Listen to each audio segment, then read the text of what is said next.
Phỏng vấn độc quyền Hứa Khải, vào vai Yao Jimin đa diện.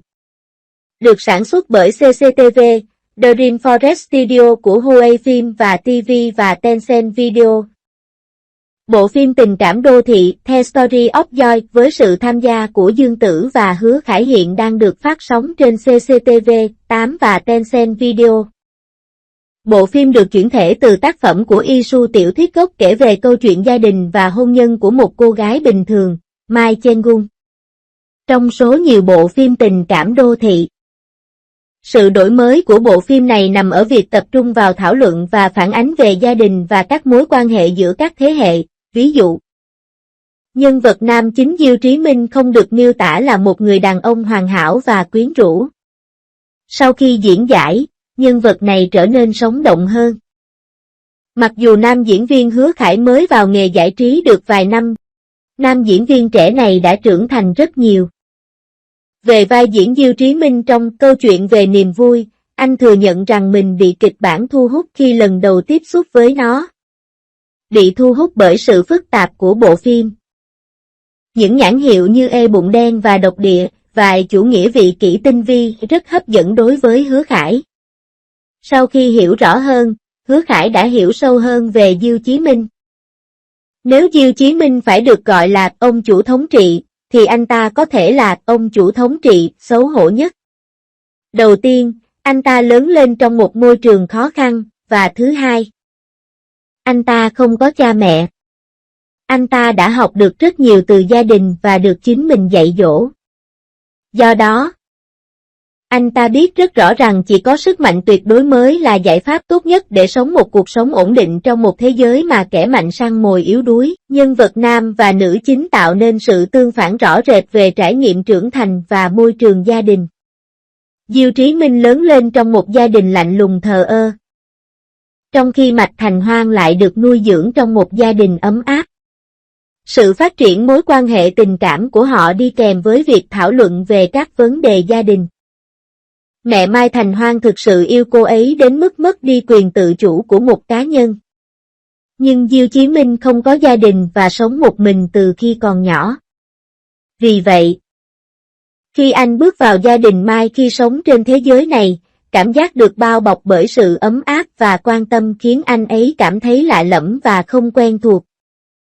Nhưng đồng thời anh ấy vô thức bị thu hút bởi điều đó. Nhiều người trẻ phải đưa ra lựa chọn sống cuộc sống của riêng mình hoặc làm theo kế hoạch tốt của cha mẹ hoặc đi theo con đường riêng của mình. Tuy nhiên, cha tôi là cha tôi. Mẹ là một người mẹ rất cởi mở. Mẹ không đặt ra quá nhiều mục tiêu cho tương lai của tôi. Chỉ cần tôi trung thực, tử tế và tự lập là đủ.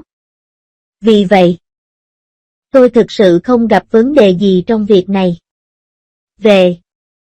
Trong những năm gần đây, Hứa Khải đã tham gia nhiều phim cổ trang. Thật ra, khán giả hẳn đã phát hiện ra rằng tôi từng có một giấc mơ võ thuật đầy đam mê, vì vậy tôi thích các chủ đề như phim cổ trang và truyện cổ tích, giống như cuộc sống thực. Nó khá xa rời thực tế và bối cảnh nhân vật phần lớn tương đối hoàn hảo so với các bộ phim truyền hình hiện đại. Khi anh ấy già đi trong những năm gần đây, Sukai dần dần trở nên quan tâm hơn đến những nhân vật có khiếm khuyết, thực tế và sống động hơn như Yao Jimin. Bởi vì bản chất trải nghiệm phát triển và quỹ đạo cuộc sống khác nhau sẽ tạo ra những con người khác nhau, vậy thì họ sẽ như thế nào, cuộc sống sẽ như thế nào? Họ sẽ đưa ra những lựa chọn gì khi đối mặt với những điều khác nhau, và tôi có thể diễn giải nó như thế nào nếu tôi gặp phải nó? Nó giống như một thử thách rất thú vị, vì vậy có thể trong tương lai, sự lựa chọn vai trò sẽ thực tế hơn. The Paper đã phỏng vấn Hứa Khải và nói về quá trình sáng tạo và suy nghĩ của nhân vật trong huyền thoại Joy. Khả năng ra quyết định cực kỳ cẩn thận. Sự quyến rũ lớn nhất của Yao Jimin. The Paper, điều gì ở Yao Jimin thu hút bạn nhất? Hứa Khải. Điều khiến tôi chú ý nhất có lẽ là tính cách đa diện của Diêu Trí Minh. Sự nhạy cảm và lý trí của anh ấy ở trạng thái xen kẽ. Mặc dù anh ta có vẻ mưu mô, tính toán, hành động ban đầu của anh ta rất giống một nhân vật phản diện, nhưng anh ta thực sự mong muốn sự ấm áp trong tim. Khi phần mềm yếu trong trái tim anh ấy được khơi dậy, anh ấy có thể được mô tả như được tái sinh. Khi lần đầu đọc kịch bản, tôi nghĩ anh ấy thực sự là một người rất đặc biệt, vì vậy sau khi đọc kịch bản, tôi đã nhanh chóng quyết định đấu tranh cho vai diễn này. Theo Paper, bạn có thể nói về quá trình sáng tạo nhân vật này không? Bạn nghĩ nét quyến rũ lớn nhất của anh ấy là gì? Nơi nào bị ghét nhất? Hứa Khải, về quá trình sáng tác, trước hết là nhân vật Diêu Chí Minh rất có sức hút, khi chúng tôi tập luyện và diễn tập trên trường quay. Chúng tôi cũng có xung đột và ý tưởng về việc làm thế nào để nhân vật phù hợp hơn với đặc điểm của nhân vật, và làm cho cốt truyện thú vị hơn. Mọi người đều có những điểm riêng, và nhiều lần mọi người đều hợp nhau và nói rằng, vâng, đó cũng là điều tôi nghĩ. Có rất nhiều chi tiết thú vị được rút ra từ cuộc thảo luận này. Với tôi, sức hấp dẫn lớn nhất của Diêu Chí Minh chính là khả năng ra quyết định cực kỳ tỉ mỉ của anh ấy. Anh ấy thông minh đến mức khi anh ấy thực hiện bước đầu tiên, anh ấy đã nghĩ đến 5, 6, 7 hoặc 8 bước tiếp theo. Đây là một khả năng mà ngay cả tôi cũng không có, điều đó thật tuyệt vời.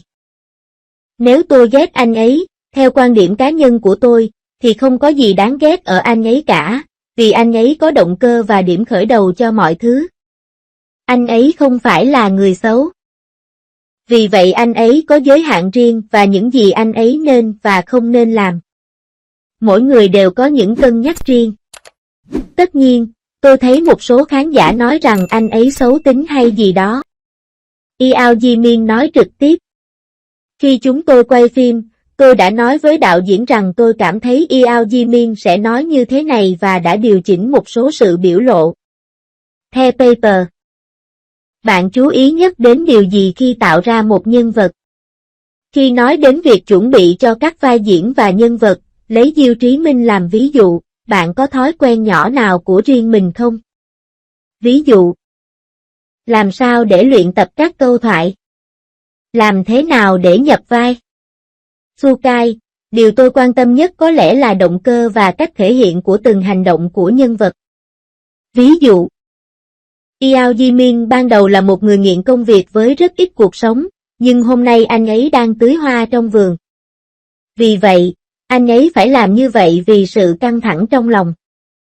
Sian thư giãn trong một cảnh nhất định, hoặc bị ảnh hưởng bởi anh ta học cách tạm thời gác lại công việc và tận hưởng cuộc sống trong một thời gian. Bản thân tôi không có thói quen nhỏ đặc biệt nào, nhưng Diêu Chí Minh lại có một thói quen nhỏ. Mỗi lần Diêu Chí Minh thoải mái hơn, anh ấy sẽ xoay bút. Đây có thể coi là một thiết kế nhỏ cho việc tạo hình nhân vật. Về lời thoại, tôi có rất nhiều khuyết điểm. Ví dụ, giọng miền Nam của tôi vẫn còn hơi rõ ràng. Tôi đã cố gắng hết sức để sửa trong quá trình quay phim, nhưng tôi có thể cần phải nỗ lực hơn nữa trong việc rèn luyện một số thói quen phát âm và ngữ điệu tốt hơn. Theo Paper, lần này anh làm việc với Dương Tử, cảm giác trong phim giống như một đôi tình nhân cãi nhau vậy. Không khí trong quá trình quay phim có sôi động và thoải mái không? Trong số những cảnh hai người đóng đối diện nhau, có cảnh nào để lại ấn tượng đặc gai? Trong vở kịch, bầu không khí giữa chúng tôi khá phức tạp. Đối với một người ích kỷ tinh vi như Yeo Ji-min, những người như Mai Chen-gun rất hiếm. Cho nên đối với anh ấy, Mai Chen-gun là Chen Huang đặc biệt đến mức tôi không thể không khám phá và quan sát người này nhiều hơn, và rồi tôi cảm thấy ấm áp và bị thu hút bởi cô ấy. Khi quay phim, cô giáo Dương Tử là một diễn viên rất giỏi và chuyên nghiệp. Cô ấy khá nghiêm túc khi thảo luận về việc tạo hình nhân vật. Nhưng khi đến lúc nghỉ ngơi, trò chuyện và chơi đùa, họ cũng sẽ nói đùa với nhau. Và rất thoải mái khi hòa hợp với nhau. Cảnh đáng nhớ nhất là cảnh tôi và cô ấy đối đầu nhau trong văn phòng. Tôi lợi dụng cô ấy làm một phần mục tiêu của mình và giáng một đòn chí mạng vào đối thủ. Điều này khiến Trình Hoang, người đã coi tôi như một nữ. Theo quan điểm của tôi rất lý trí và đang cố gắng tìm cách giải quyết vấn đề, nhưng cô ấy đã ở trong trạng thái suy sụp và thất vọng. Bầu không khí giữa hai người họ rất căng thẳng và cuối cùng họ chia tay trong điều kiện không tốt. Cuộc đối đầu giữa hai người trong cảnh đó khá thú vị. The Paper, khi làm việc với thầy Ngô Diên Thư. Anh có quan sát điều kiện làm việc và phong cách biểu diễn của diễn viên kỳ cựu này không? Bạn có học được điều gì từ cô ấy không? Bạn thường tương tác như thế nào trên phim trường? Hứa Khải. Cô giáo Ngô Diên Thư thực sự là một bà nội rất hiền lành, tôi thấy ở bà một thái độ sống rất lành mạnh, bà cũng rất nghiêm túc trong công việc. Tôi thực sự thích nghe những câu chuyện từ thế hệ cũ. Kể cả khi tôi ở nhà. Tôi thích nghe những câu chuyện từ cha mẹ tôi và thế hệ của họ ra trong quá khứ của bà. Và chúng tôi cảm thấy như gia đình khi chúng tôi đã ở bên nhau. Giống như ông bà và cháu. Báo cáo, từ khi bước vào ngành, mọi bước đi đều tương đối suôn sẻ. Khi mới ra mắt, bạn hiểu thế nào về diễn xuất? Có bất kỳ thay đổi nào đang diễn ra hiện nay không? Hứa Khải, sau khi vào nghề, tôi đã yêu thích diễn xuất trong 2 vở kịch đầu tiên. Tôi cảm thấy mình có năng lượng vô tận và muốn dành nó cho diễn xuất. Vì vậy, tôi muốn nắm bắt mọi cơ hội. Tôi đã không cho mình thời gian để thở. Tôi cảm thấy mình có thể thử bất cứ điều gì. Chỉ cần có cơ hội chiến đấu vì nó, tôi sẽ bận rộn như điên và tiếp tục đảm nhận các vai diễn, hy vọng rằng bằng cách này, tôi có thể trở nên bình tĩnh và thoải mái hơn với tư cách là một diễn viên. Có động lực vô hạn. Tôi cần dừng lại và cảm nhận cuộc sống, và có thêm cảm hứng để thực hiện từ cuộc sống.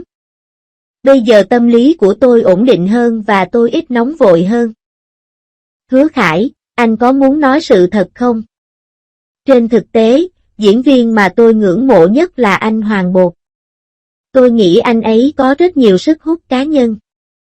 Bất cứ khi nào anh ấy đóng một nhân vật nhỏ, nó đều rất thực tế và sống động. Làm thế nào anh ấy có thể thể hiện từng vai diễn một cách sống động như vậy? Có vẻ như giống như người này đã xuất hiện bên cạnh tôi. Tôi cảm thấy trình độ biểu diễn này thực sự cao. Anh ấy cũng là mục tiêu và hình mẫu của tôi trong ngành này. The Paper, đối với các diễn viên trẻ.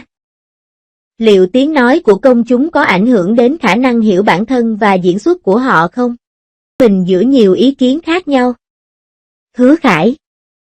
Đối với những vai diễn tôi đã đóng, ngay khi chương trình bắt đầu phát sóng, tôi chắc chắn sẽ xem nó với tất cả các bình luận.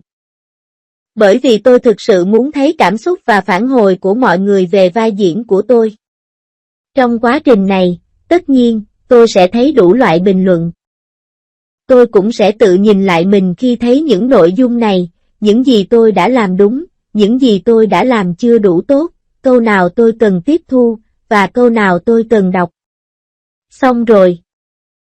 Đừng bận tâm đến điều đó. Thực ra, sau nhiều năm như vậy, trong đầu tôi đã có một phán đoán cơ bản. Nếu có điều gì cần sửa, tôi sẽ cố gắng hết sức để điều chỉnh. Còn những thứ khác, cứ để vậy đi. Miễn là mọi người đều vui vẻ là được. Với sự tham gia của Dương Tử và mời đặc biệt, Từ Linh Nguyệt và Trương Giao là diễn viên chính. Hà Tái Phi và Diêu An Liên là cặp đôi bạn bè, Ngô Ngạn Thư là khách mời đặc biệt. Bộ phim tâm lý tình cảm đô thị Trình Hoàng Ký, chuyển thể từ tiểu thuyết kinh điển cùng tên của tác giả Diệt Thư đã chính thức được lên lịch phát sóng trên kênh CCTV8 và Tencent Video vào ngày 9 tháng 4. Câu chuyện về niềm vui kể về hành trình tinh thần của những người trẻ ngày nay khi họ lớn lên và tìm kiếm sự cân bằng giữa bản thân và các mối quan hệ gia đình.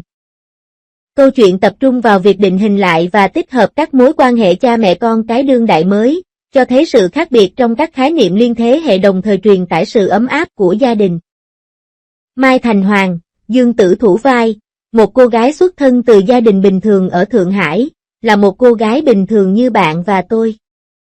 Cô nghiêm túc, chăm chỉ và kiên cường. Dưới vẻ ngoài một trái tim yêu thương gia đình và không bao giờ bỏ cuộc. Trái tim.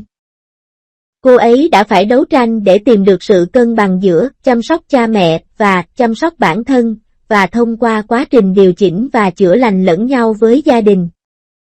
Cuối cùng cô ấy đã tìm thấy con đường phát triển phù hợp với mình. Phiên bản trailer Let's Fall in Love được phát hành lần này thật hài hước và ấm áp.